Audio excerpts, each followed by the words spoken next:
Lock down ہونے کی وجہ کیا ہے زیادہ تفصیل میں نہیں جاؤں گا. جو سہولت آپ لوگوں نے حاصل کر لی ہے اپنے بل بوتے کے اوپر, میری مراد سستی بجلی, سستا آٹا,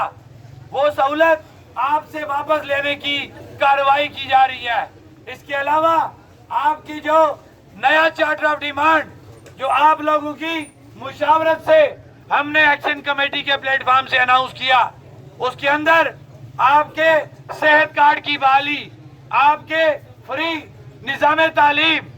آپ کے اسپتالوں کے اندر بہتر صحت کی سہولیات, آپ کے انٹرنیٹ کی موبائل سروس کی بحالی, اس طرح کی دیگر بنیادی چیزیں جو چارٹر آف ڈیمانڈ کے اندر موجود ہیں وہ ہم نے جمع کرائیں. جب وہ چیزیں پوری نہ کی گئیں تو اس کے بعد 29 ستمبر کی لاک ڈاؤن کی کال دی گئی ہے. 29 ستمبر کے لاک ڈاؤن کا پلان اے کے مطابق کل مکمل ریاست لاک ڈاؤن ہوگی. تمام اہلیان مظفر آباد, تاجران مظفر آباد سے یہ اپیل کی جاتی ہے, کل مکمل لاک ڈاؤن ہونے کے بعد تمام لوگ دن 12 بجے بینک روڈ, نیلم پل, نصب برقیات آفس, وہاں پہ اکٹھے ہوتے ہوئے پلان بی کو اناؤنس کیا جائے گا. تمام باضمیر باجرت